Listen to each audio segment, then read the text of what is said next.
You're listening to Florida Capital Conversations, a podcast series brought to you by Holland Knight's Tallahassee office. Each episode of this series will take a look at the many different aspects of state and local government through the lens of our experienced legal professionals.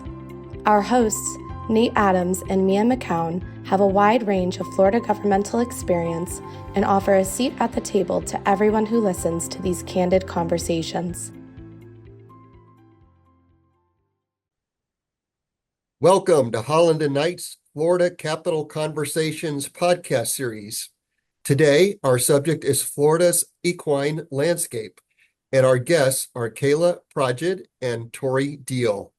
Kayla is a trial and litigation partner in Holland Knight's West Palm Beach office. She's the founder and chair of Holland Knight's equine industry team. Tori Deal is a public affairs advisor in Holland Knight's Tallahassee office. She assists clients with equestrian lobbying and government consulting. My name is Nathan Adams. My co-host is Mia McKown. We are so pleased that you have joined us today to consider another interesting issue bearing on state government, affecting Florida business and communities. There's none better than Kayla and Tori to kick off our discussion of Florida's equine landscape. Let me begin by asking you both to tell us a little more about yourselves. Hi, everybody. I'm Kayla Pragid, and as Nate just gave me in my introduction, I'm in our West Palm Beach office, and I was actually born and raised in Palm Beach County, Florida, which is here where the Winter Equestrian Festival is held in Wellington every year. And being out in the Western communities in Palm Beach County really gave me an immense appreciation for the horse community and just how passionate horse owners and riders and operators are, and what really got me interested in equine law. Thanks, Nate. So my name is Tori Deal, as Nate's already touched on. I'm a public affairs advisor here in the Tallahassee office. I work in our public policy and regulation group. Mostly I'm focusing on client support and legislative and public policy, which drew me to the equine practice here at the firm, just leveraging the knowledge I have from being an equestrian myself and seeing, what initiatives we can accomplish to really help that industry out. Yeah, and so I'm happy to be here. It's great to have y'all both here. This is Mia. It's nice to meet you, Kayla. One thing I find so unique about Holland Knight is that we have practices for all different aspects that you don't even know that the law will touch on. I know you talked about the West Palm Beach and how the horses are such a big deal in the Wellington area, but what made you think that we need to start an equine team here at Holland Knight? Because I think that's probably one of our most unique practices that I've heard of at our firm. It started very organically. So my practice has for about a decade been fraud and unfair and deceptive trade practices. And in that space, I started getting quite a few equine fraud matters come across my desk and started assisting folks with those. And in doing that work, I really realized what an incredible bench of lawyers we have here at Holland Knight across a lot of different offices. And so I started putting folks together and we started having meetings very informally, and then just realized there really was a need in the industry for a firm that has offices in multiple states, especially the equestrian hotspots like California, Florida, Virginia, Massachusetts, Pennsylvania. And these are all states in which we had equine lawyers. And so I was really inspired to put us all together into a group. And many of our lawyers actively compete in show jumping, rodeo, polo. And so not only did we have folks that were actively practicing equine law, but also folks that are really true equestrians. And it really inspired me to create the group. And we now have about 30 lawyers and members across over a dozen offices at the firm. That's just really interesting. And I had no idea that we had so many people that were actually equestrians in the firm. So you learn something new every day. That's why I love these podcasts. But Tori, how about you? What inspired you to become an equestrian lobbyist and consultant? Yeah, sure. Thanks for the question. So I ride here at a local farm in Tallahassee, and I have for years now. I also grew up in a small town in Wakulla County, so I'm just no stranger to being outdoors and all that comes with that. When, you're out at the farm, it's peaceful, you're enjoying all that Florida has to offer. You have beautiful green spaces with a horse. Crunchy, as most of you know, would be the horse that I've been riding. And for some reason, this horse enjoys my company and I enjoy being out there.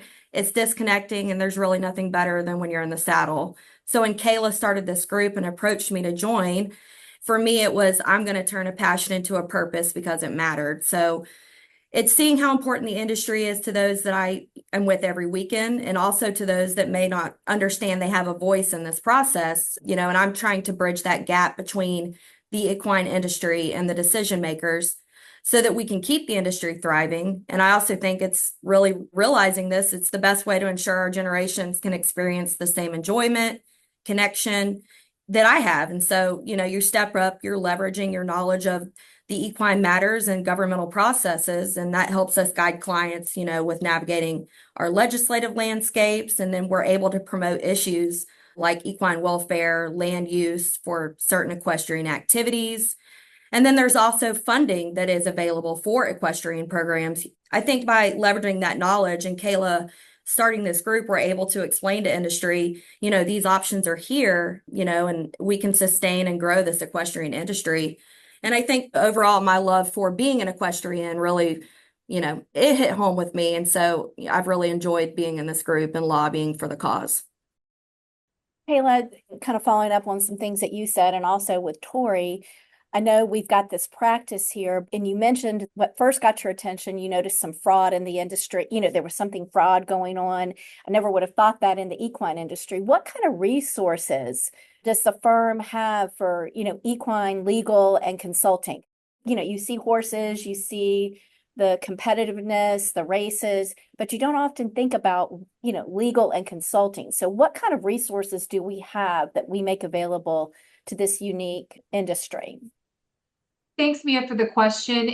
It was an interesting one when we first started because I think we started with a much more narrow mindset than where we ended.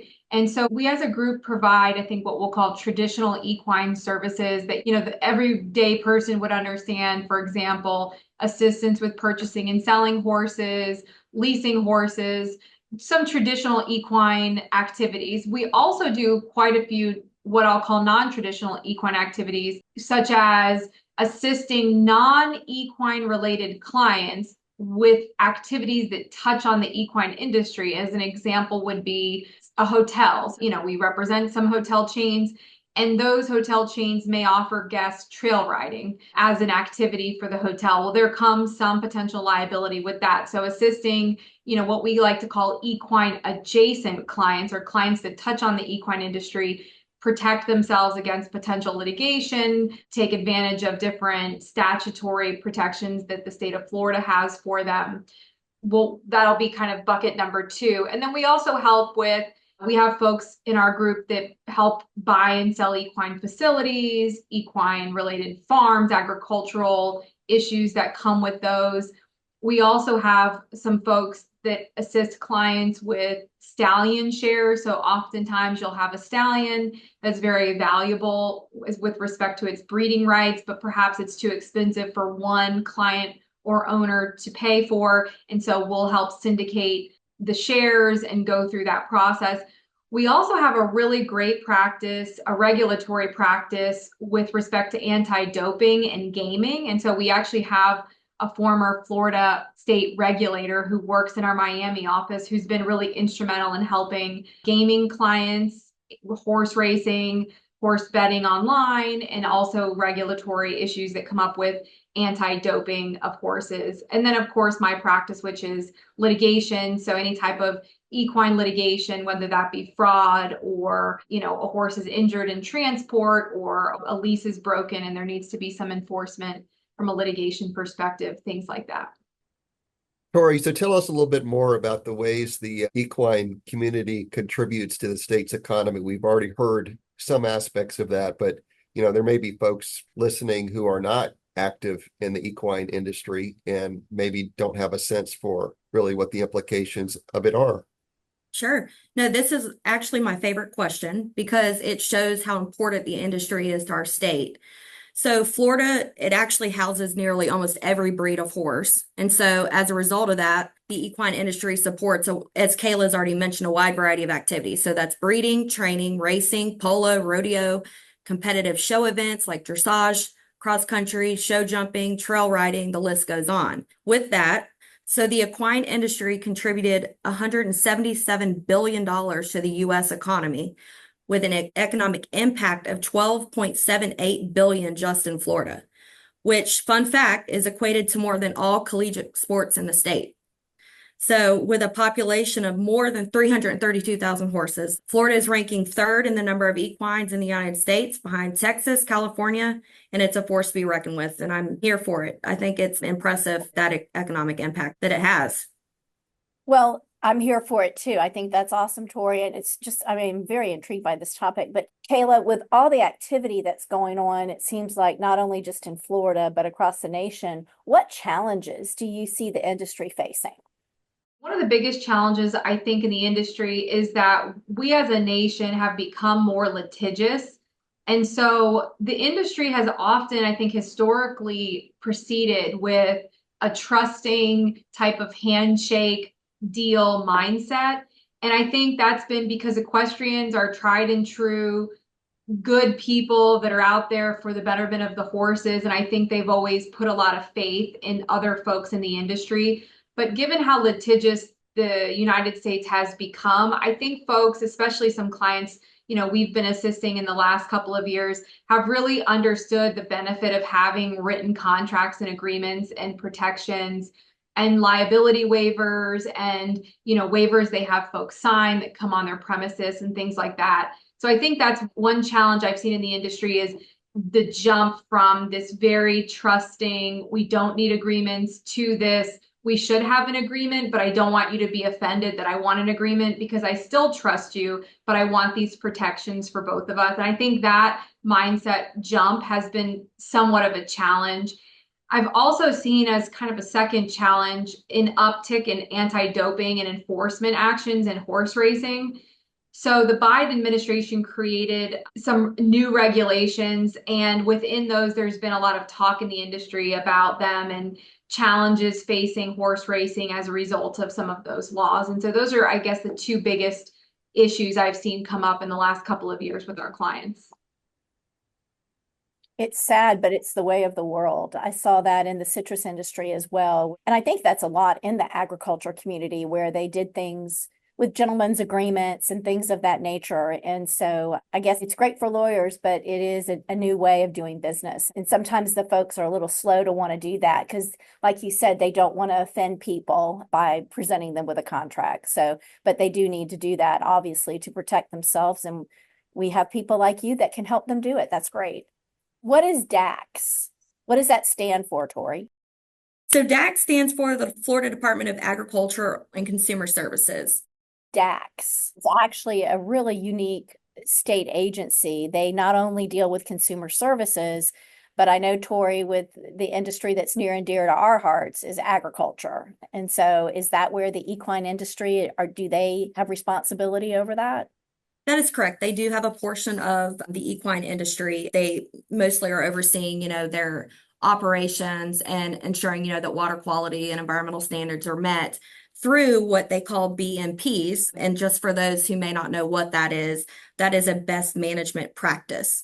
And it's exactly what that means, right? Are we having the best management practices of your facilities or your agricultural operation that meets environmental standards? And so the department will come up with these standards through a public comment period, so that when they set these, everybody's on the same page. And so that's, what that program is, and it is housed within the Florida Department of Agriculture and Consumer Services. Tori, you sit on the Florida Department of Agriculture and Consumer Services Equine Best Management Practices Committee. Well, that's a mouthful. How does that impact Florida's rules, regulations relating to the industry, and how can it help shape the landscape for clients in the future? Yeah, sure. Well, let me start by saying that FDACS has been wonderful in their collaborative efforts with the equine industry.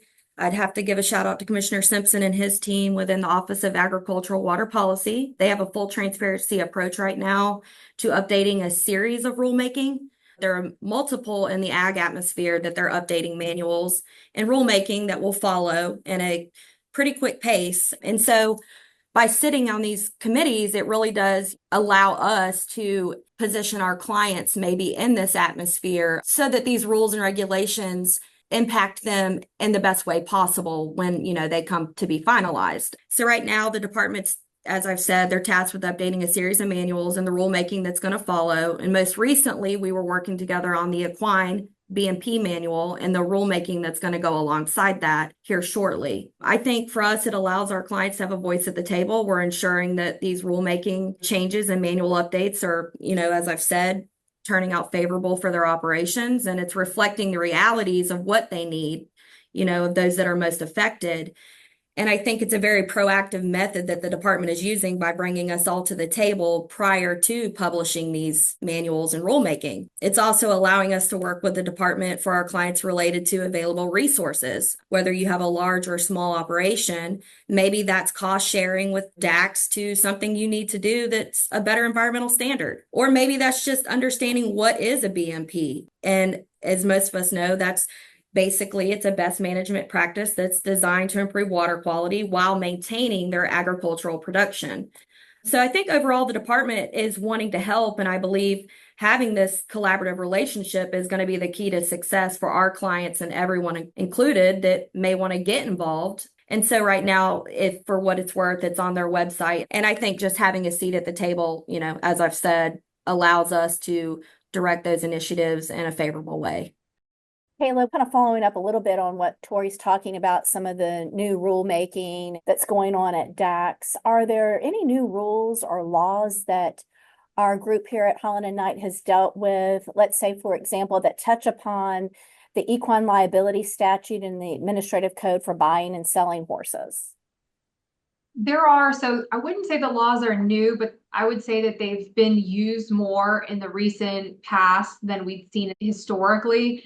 And so the first one is Florida's equine liability statute. And that statute really has some incredible protections for what they call equine sponsors, which are folks that touch on the equine industry.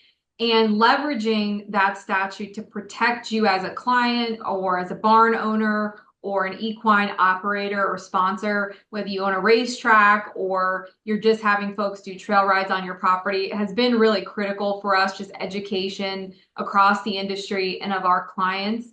And then the second one that you mentioned is what we loosely refer to as the equine admin regulations, which of course they have a much more formal long name than that, but those really regulate the day-to-day. So, what kind of things do you put in a written bill of sale? And as I mentioned earlier, there's been some stressors in the industry with respect to converting from oral agreements to written ones, and the equine administrative regulations clearly lay out what needs to be in these written agreements. And so just ensuring if you are a horse owner or barn owner or run an equine facility that you're aware that these laws exist and that you do need to be compliant with the administrative regulations has been really great. And we've done some seminars for folks. We've given them educational materials and done some educational workshops on these different rules and regulations.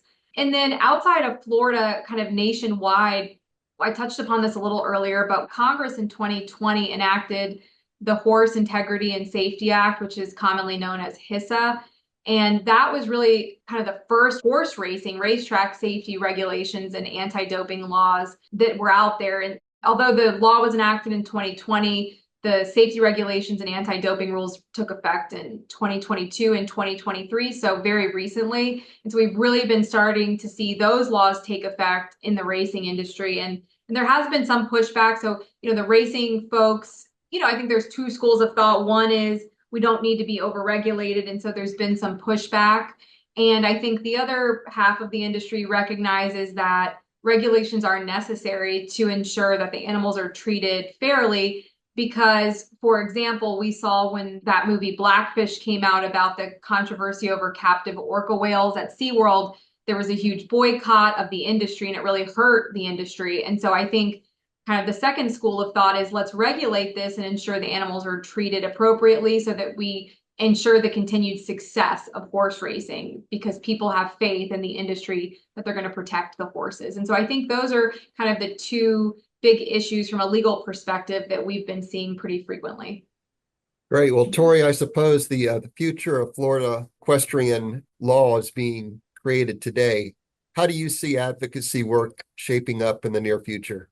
Well, I think we are already seeing the trends and efforts for the industry being advocated for. I think myself and others in this space will continue to see advocacy for land preservation, environmental protection standards due to Florida's rapid development and growth, which we all know. I think you'll continue to see us pushing for also preservation of ag lands and conservation easements that both DEP and DACS will be pushing for, which will protect certain areas for years to come. You'll also see that we're already seeing support for small farms and equine businesses. Maybe it's advocating for tax incentives, grants, funding that's currently available, maybe funding that should be available that's not yet, such as, I've seen a lot of, I would say, trending with equestrian therapy programs, some of which got funding last session. Maybe it's for new equestrian eventing facilities through public-private partnerships, which we have, already helped with certain clients in the bidding process of these type situations.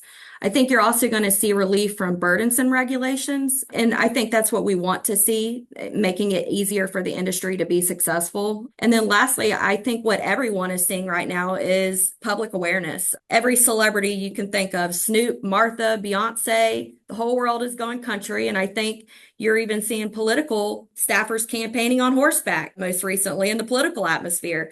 So I think our advocacy efforts are just going to aim, to build stronger relationships between the equine industry and then also the broader community, Florida community, really. It's also just us letting our leaders know and educating the public on the contributions to the state's economy and our environment and how it bolsters our culture of our state while we engage local communities, foster more support, and come up with, equestrian-friendly policies.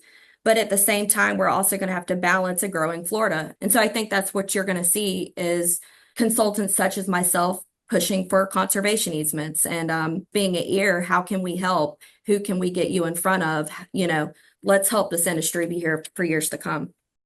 Kayla and Tori, I really appreciate you all joining us today. It was very informative and I learned an awful lot about the equine industry and just it's a fascinating industry, and there's so many different aspects of it, from whether it's hotels or buying and selling, and we're here and have all the resources to help people who touch on that industry. And thank you so much for sharing your expertise and your knowledge with Nate and I today and our listeners.